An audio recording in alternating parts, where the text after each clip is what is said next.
Hello दोस्तों, स्वागत है आप सभी को अल्फा एजुकेशन पॉइंट के इस यूट्यूब चैनल में। दोस्तों, हम लोग पिछले वीडियो में देखे थे क्लास 11th मैथमेटिक्स चैप्टर 1 जिसका कि नाम है सेट समुच्चय।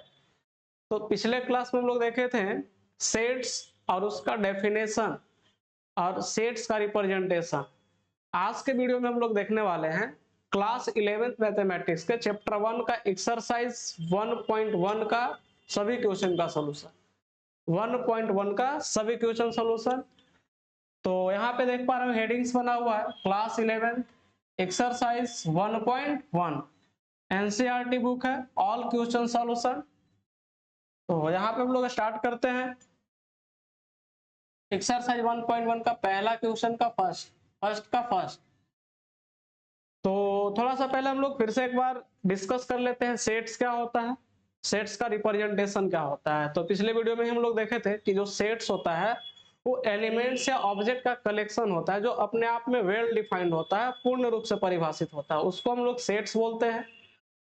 और जो सेट है उसका दो तरह का रिप्रेजेंटेशन पढ़े थे, जिसमें पहला था रोस्टर फॉर्म और जो दूसरा था वो था सेट वेल्डर फॉर्म। अब देख रखना हम लोग एक्सरसाइज का क्वेश्चन पहला में देखिए लिखा हुआ है which of the following are sets. लिख रहा है कि निम्नलिखित में से कौन सेट है। जस्टिफाई योर आंसर, मतलब अपना आंसर को जस्टिफाई करें। तो फर्स्ट में लिखा हुआ है कि the collection of all months of a year beginning with the letter J. बोल रहा है कि एक साल में जो महीना होता है जो जे से स्टार्ट हो रहा है उसका कलेक्शन सेट होगा कि नहीं होगा। तो पिछले वीडियो हम लोग एग्जांपल भी इसका लेकर के देखे थे। तो जो मंथ का कलेक्शन होता है जो जे लेटर से स्टार्ट होगा एक 1 ईयर में, वो सेट्स कहलाता है, क्योंकि उसको आप नंबर के अकॉर्डिंग अरेंजमेंट कर सकते हैं। जैसे पहले जनवरी आएगा, बाद में जून, उसके बाद फिर जुलाई। तो यहाँ पे देख पा रहे होंगे आंसर में लिखा हुआ है कि the collection of all months of year beginning with the letter J is well defined collection. कैसा कलेक्शन है? वेल डिफाइंड, जो पूर्ण रूप से परिभाषित है। किसका? तो of object, because one can definitely identity a month that belongs to this collection, hence this collection is a set. बोल रहा है कि जो मंथ का कलेक्शन होता है वो पूर्ण रूप से परिभाषित होता है, वेल डिफाइंड होता है, इसलिए जो मंथ का कलेक्शन होता है वो समुच्चय कहलाएगा। दूसरा जो क्वेश्चन है फर्स्ट का, लिखा हुआ है कि the collection of 10 most talented writers of India. मतलब जो इंडिया का प्रसिद्ध लेखक है उनका संग्रह करने बोल रहा है। तो इसका जो कलेक्शन होगा समुच्चय नहीं होगा, ये सेट्स नहीं होगा। सेट्स क्यों नहीं होगा? तो सेट्स नहीं होने का रीजन है कि इसका कलेक्शन को आप वेल डिफाइन नहीं कर सकते हैं, क्योंकि अब मान लीजिए अलग अलग सब्जेक्ट का राइटर होते हैं, जैसे हिंदी का अपने आप में अलग है, इंग्लिश का राइटर अलग है, और संस्कृत का राइटर अलग है। तो इसका जो कलेक्शन करेगा क्राइटेरिया से नहीं होगा, इसलिए वेल डिफाइंड ये नहीं है। तो यहाँ पे लिखा भी हुआ है सॉल्यूशन में कि the collection of 10 most talented writers of India is not well defined. बोल रहा है कि ये पूर्ण रूप से परिभाषित नहीं है। Well defined collection because the criteria for determining writers talented vary from person to person। बोल रहा है कि इसमें जो होगा सब अपना अपना सबका क्राइटेरिया अलग होगा। हो सकता है कि कोई इंग्लिश में पॉपुलर लेखक है, कोई आपका हिंदी में है, कोई संस्कृत में है, तो सब्जेक्ट वाइज की वजह से इसका वेल डिफाइंड कलेक्शन नहीं होगा। तो यहाँ पे लिखा हुआ है this collection is not a set.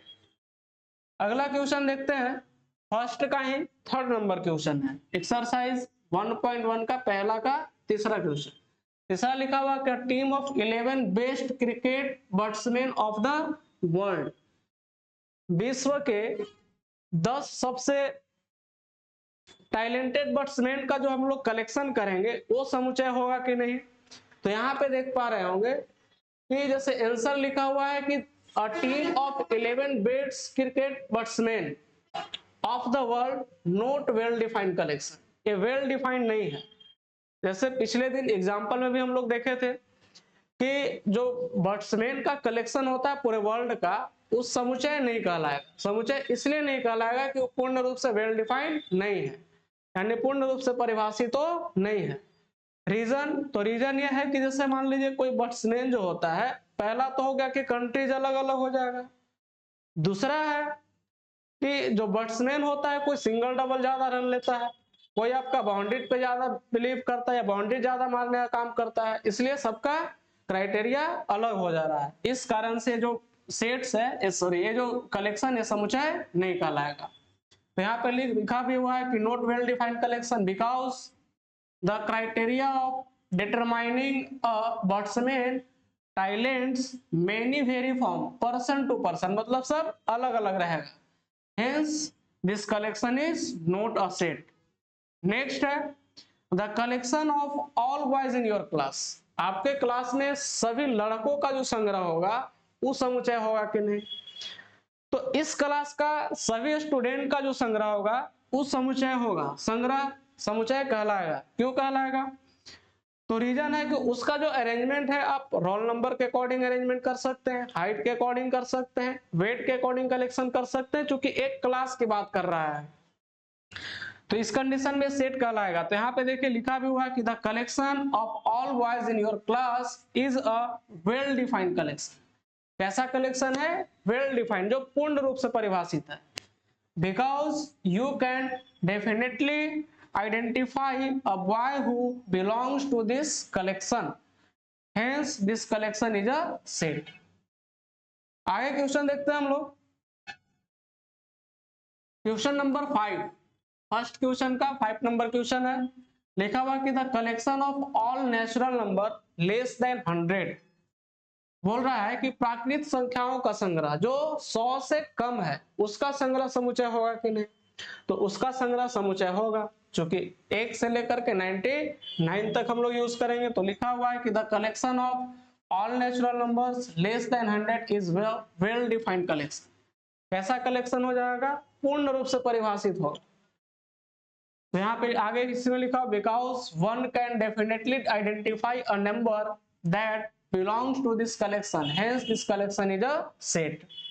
6 number question लिखा हुआ है कि a collection of novel written by the writer Munshi Premchand. अब बोल रहा है कि जो मुंशी प्रेमचंद द्वारा जो नोवेल लिखा गया है उसका कलेक्शन समुच्चय होगा या नहीं। तो इसका भी कलेक्शन समुच्चय होगा।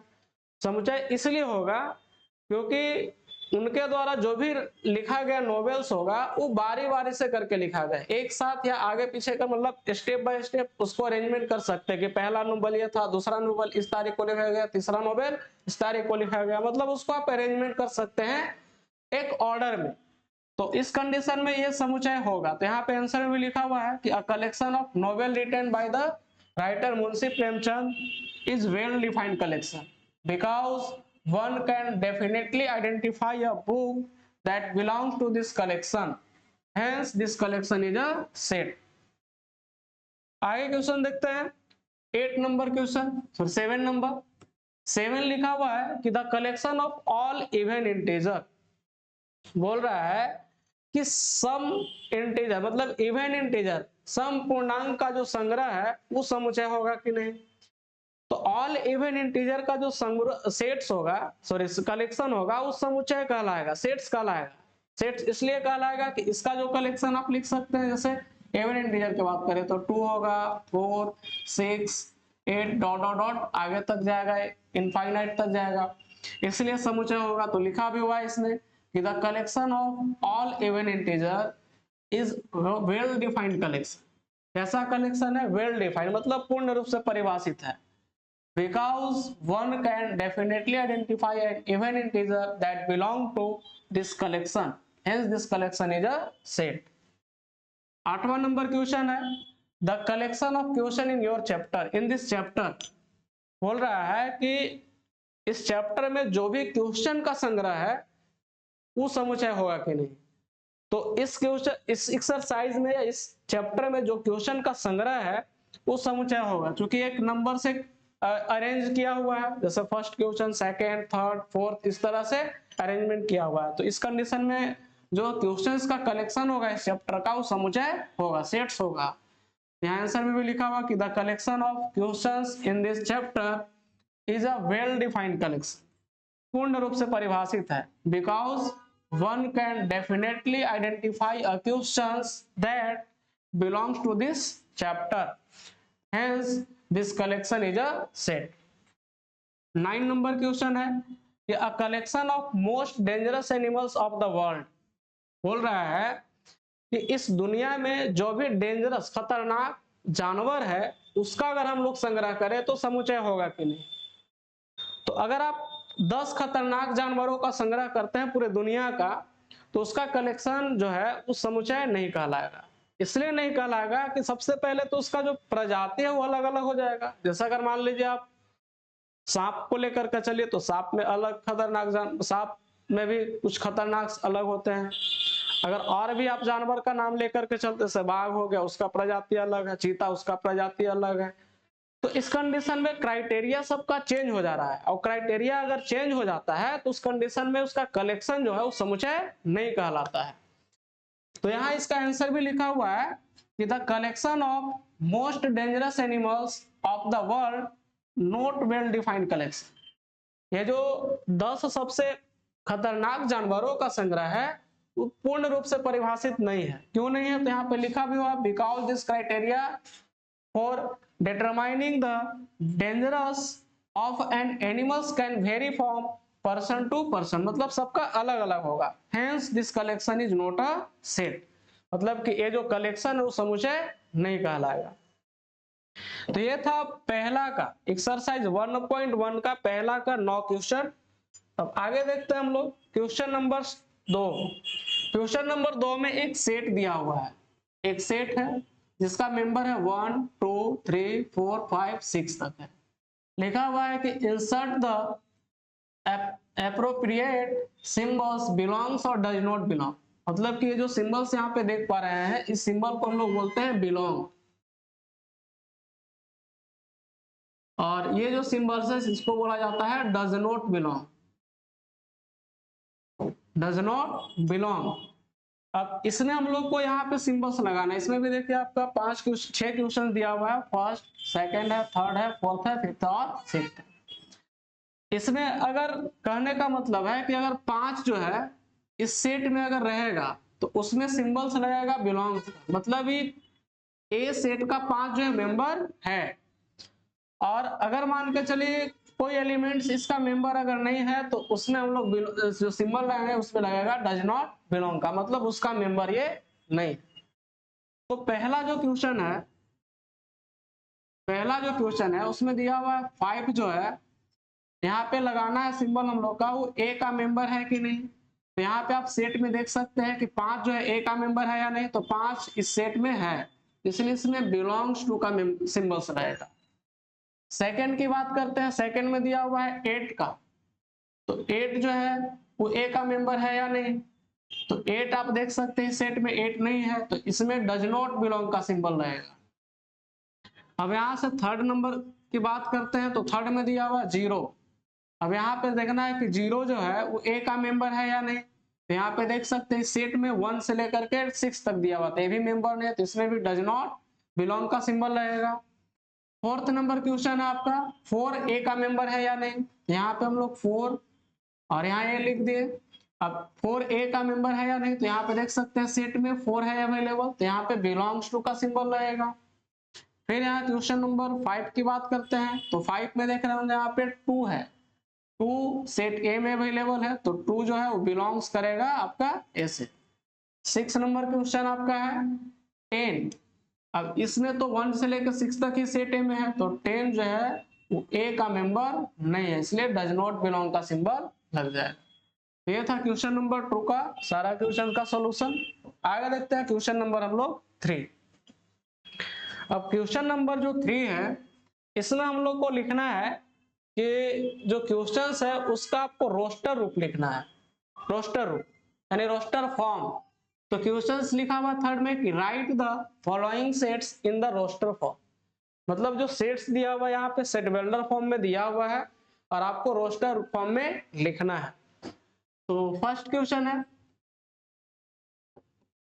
फर्स्ट में लिखा हुआ कि x such that x is an integer and x जो है वो -3 से ग्रेटर इक्वल है और 7 से लेस है, मतलब x का वैल्यू आप -3 ले सकते हैं, -2 ले सकते हैं, -1 0 से लेकर के 6 तक, 7 से छोटा रखना है। और वो भी इंटीजर मतलब पूर्णांक। इसमें कौन कौन मेंबर आ जाएगा, -3, -2, -1, 0, 1, 2, 3, 4, 5, 6 तक जाएगा, 7 नहीं आएगा क्योंकि 7 से छोटा रखना है हम लोग। आगे बात करते हैं question number second, B number में लिखा हुआ है,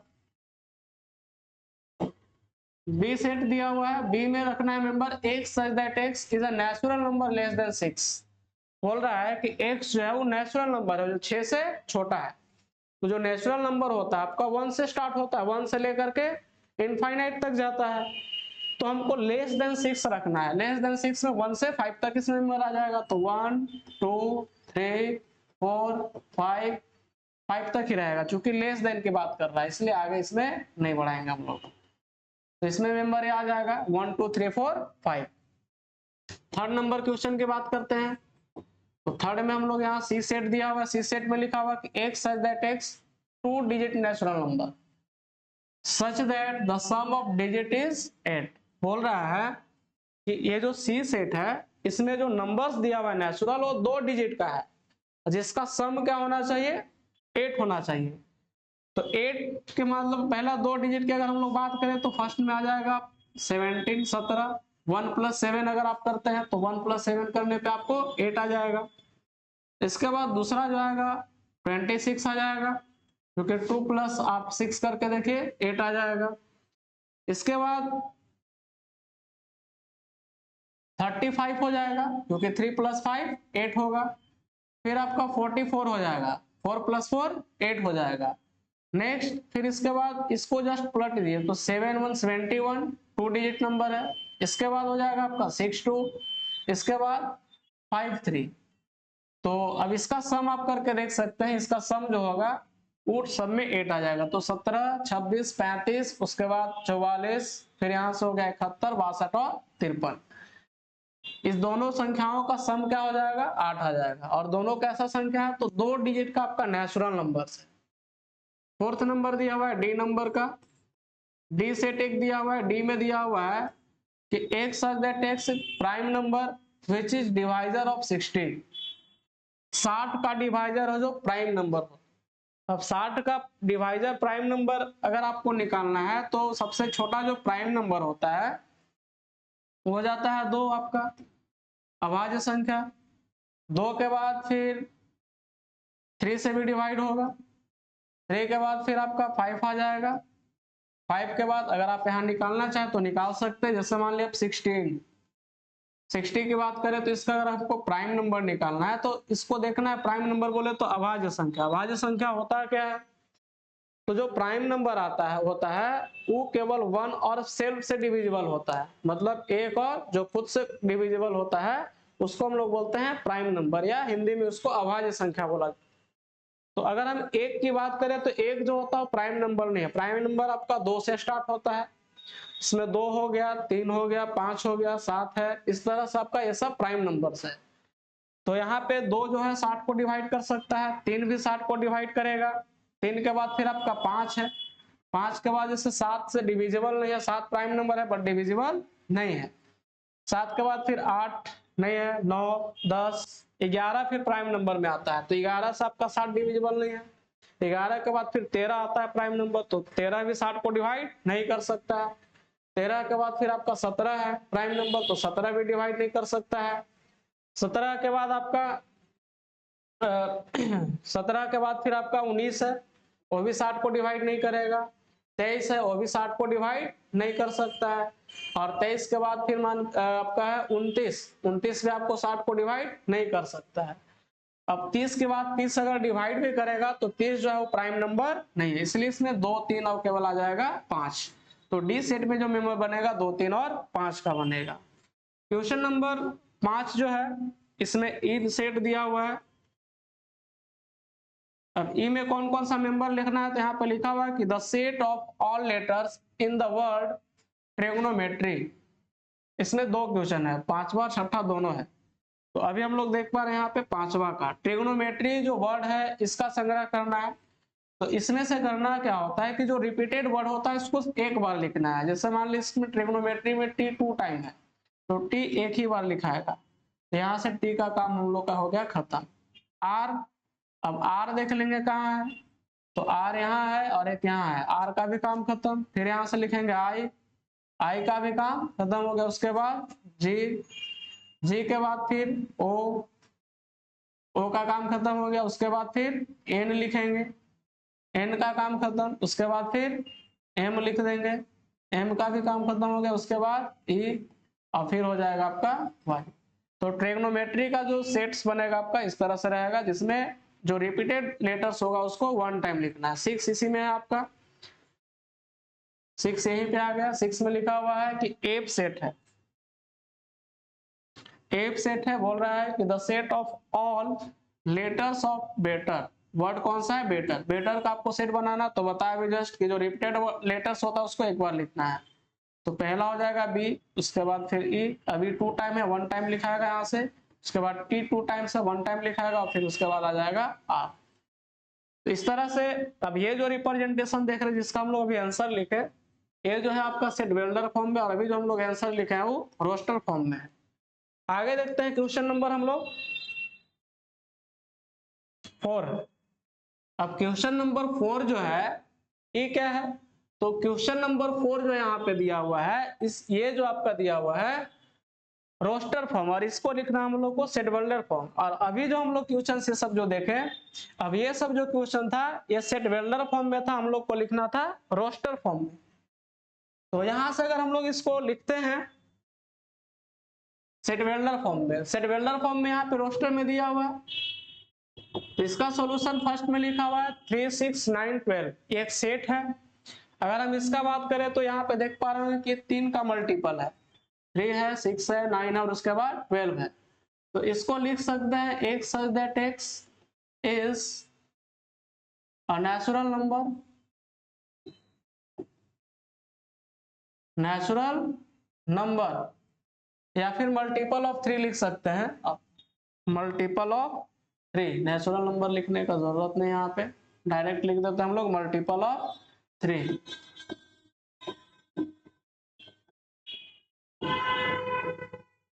मल्टीपल ऑफ 3,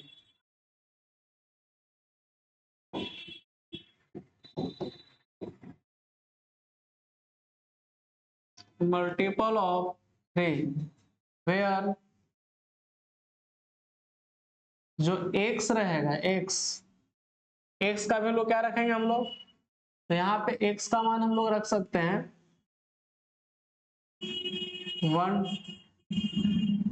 से लेस इक्वल रहेगा। और कहां तक जाएगा x का वैल्यू आपका, तो x का वैल्यू आप लोग यहाँ 4 तक ही रखेंगे, 4 तक ना। जो x का क्या रहेगा मल्टीपल रहेगा, जो 3 का मल्टीपल है यहाँ पे देख रहे हो, जहाँ पे x क्या रहेगा, तो x इज मल्टीपल ऑफ 3 है x, जिसमें x जो रहेगा, या इसको आप इंटीजर भी लिख दिया, नेचुरल नंबर भी आप रख सकते हैं, थोड़ा सा और रख सकते हैं, x है that x is a natural number, पहले लिख लेंगे natural number multiple of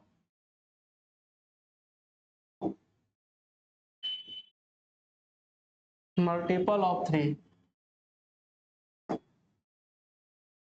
natural number है जो मल्टीपल किसका है 3 का, वेयर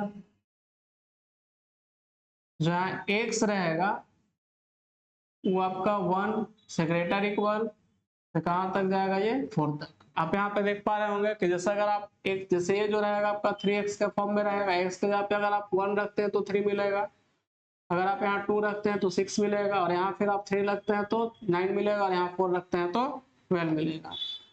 तो इस तरह से इसका ये हो गया जो रिप्रेजेंटेशन हो गया, ये हो गया आपका सेट वेल्डर फॉर्म का।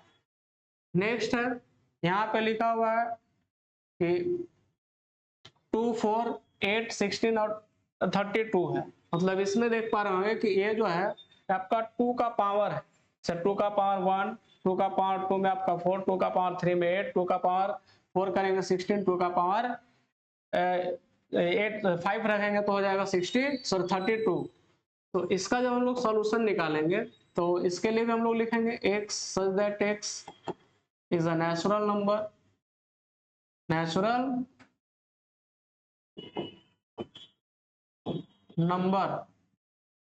जहां जो x रहेगा where जो x है 1 से लेकर के, यहाँ पे लिख सकते हैं x 1 से लेकर के 5 तक रहेगा, जहां x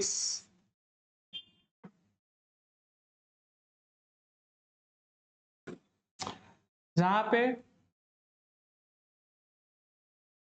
यहाँ पे जो x रहेगा वो फॉर्मेट किस में रहेगा, तो आपका x का पावर 2x का फॉर्म में ही रहेगा।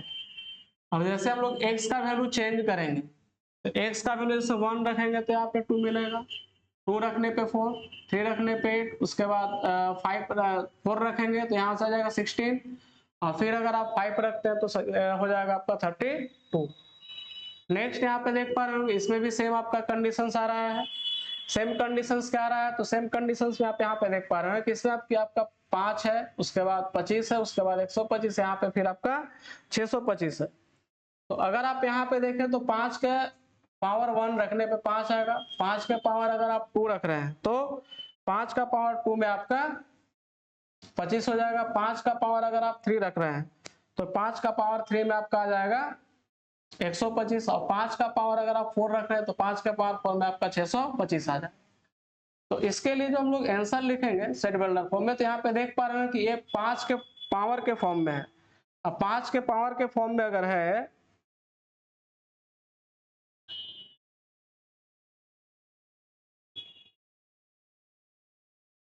5 के पावर के फॉर्म में अगर यहाँ पे देख पा रहे होंगे यह है, तो यहाँ पे आप देख पा रहे होंगे कि जैसे इसको लिखने के लिए हम लोग x such that x is equal to 5 के पावर n भी लिख सकते हैं। यहाँ पे लिख सकते हैं कॉमा देकर कि n is a natural number where, जहाँ पे क्या हो जाएगा कि जो x है और n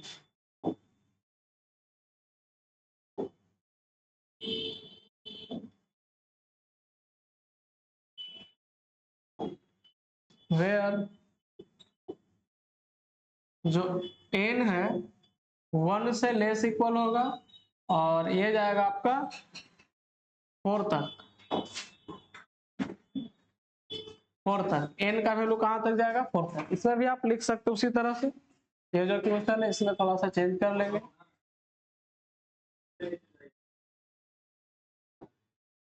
यहाँ से x बराबर हो जाएगा 2 का पावर n, जहां n जो है नेचुरल नंबर होगा,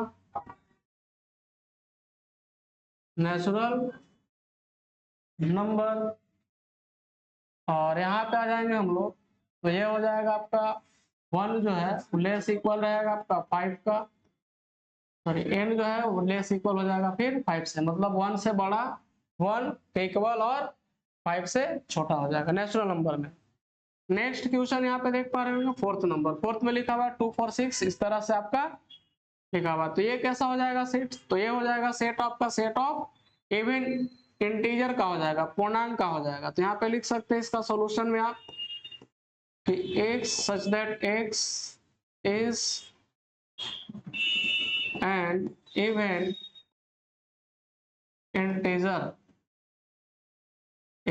integer का सेट हो गया। अगला है 1 लिखा हुआ है, उसके बाद फिर लिखा हुआ आपका 4 9, इसी तरह से गया है आपका 100 तक। तो यहाँ पे देख पा रहे हो कि 1 का स्क्वायर 1, 2 का स्क्वायर आपका 4 हो गया, इसके बाद 3 का स्क्वायर 9, इसी तरह से 10 का अगर आप स्क्वायर करते हैं तो 10 के स्क्वायर में आपका 100 आ जाता है। तो इसके लिए जो हम लोग सेट्स बनाएंगे यहाँ पे लिख सकते हैं x such that x is equal to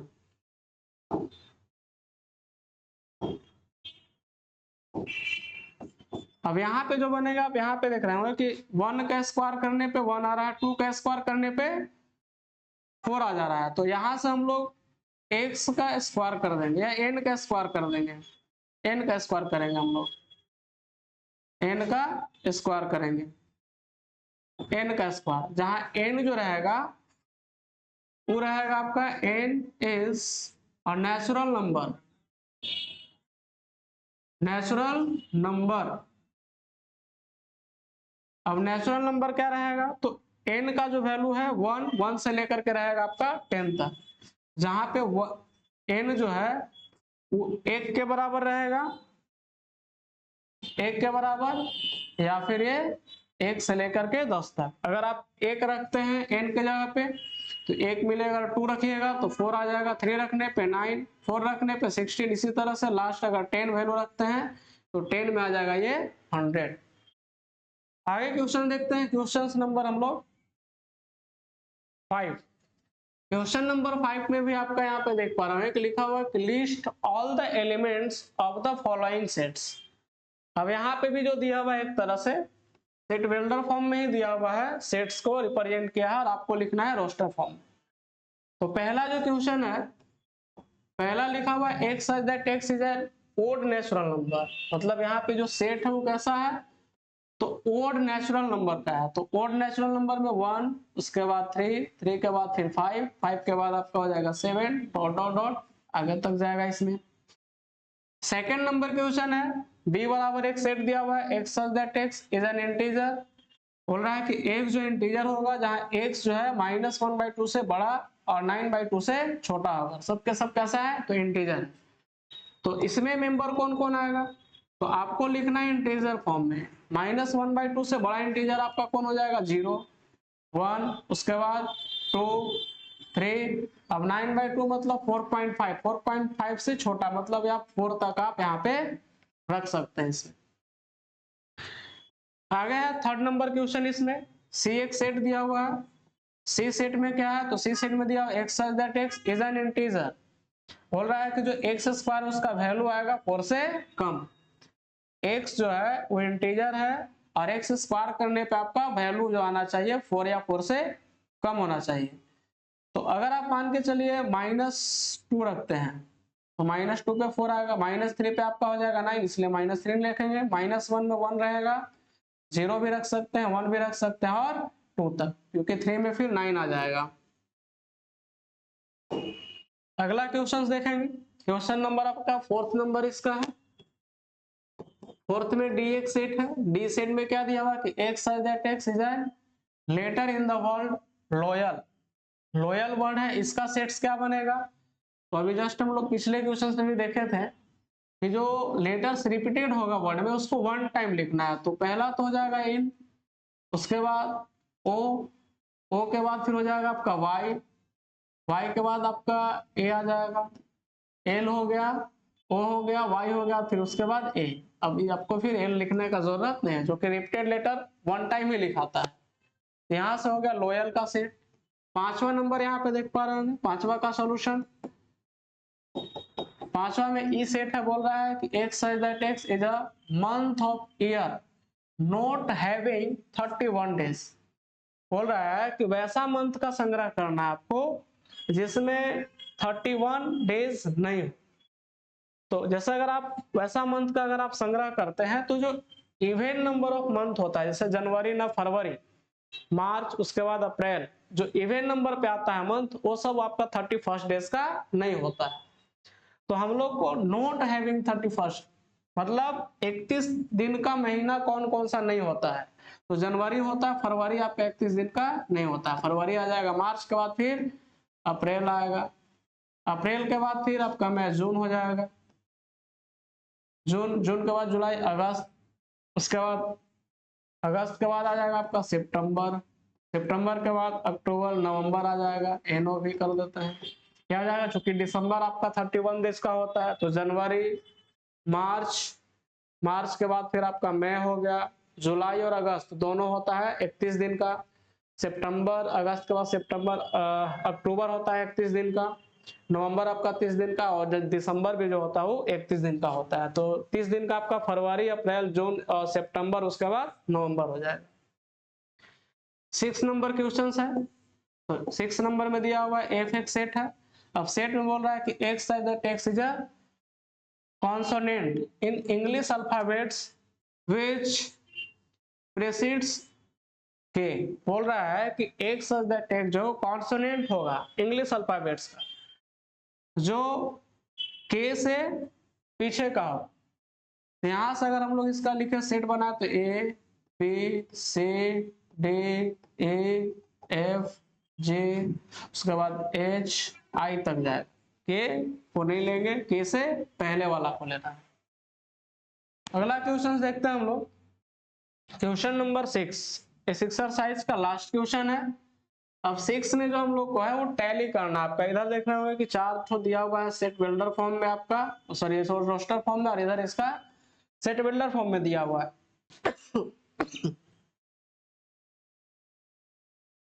अब इसको हम लोग को टैली करना है। तो यहाँ पे देख रहे होंगे पहला सेट है इसका, जिसमें मेंबर्स है 1 2 3 और 6 आपका है।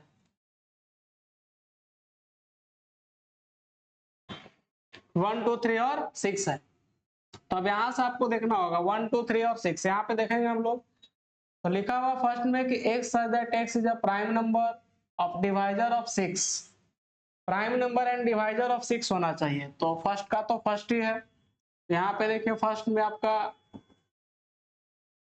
ये हो गया। सेकंड की बात करें तो सेकंड में 2 और 3 है। तो यहाँ पे लिखा हुआ है कि x such that x is an odd natural number less than 10, बोल रहा है कि जो सेट है आपका इसमें 2-3 मेंबर है, और इसमें यहाँ पे दिख रहा है कि 10 से छोटा नेचुरल नंबर का आना चाहिए, ओड नेचुरल नंबर, तो इसमें तो नहीं होगा। अब यहाँ देखते हैं x is a natural number and divisor of 6, बोल रहा है कि यहाँ पे 2 और 3 है, और यहाँ पे देख रहा हूँ कि 6 का जो डिवाइजर होता है वो 2 और 3 होता है। तो जो सेकंड है वो किससे जाएगा, मिलेगा आपका सी से। अब थर्ड की बात अगर हम लोग करते हैं तो थर्ड में मैथमेटिक्स है, तो थर्ड तो डायरेक्ट चला जाएगा डी के साथ, क्योंकि मैथमेटिक्स उसी में लिखा हुआ है। और फिर जो फोर्थ इसका है, फोर्थ में आपका 1 से लेकर 9 तक है, तो 1 3 5 7 9 ये ओड नेचुरल नंबर है, जो कि जाएगा किसके साथ, बी के साथ। ये हो जाएगा बी। तो ये था एक्सरसाइज 1.1 का सभी क्वेश्चंस का सॉल्यूशंस। इसमें कुछ तो अगर आप लोग को अच्छा लगे तो अगर वीडियो को शेयर करें, लाइक करें, और अगर आप चैनल पे नए हैं तो चैनल को सब्सक्राइब करें। Thank you. आज के लिए फिलहाल इतना ही, मिलते हैं फिर नेक्स्ट वीडियो में।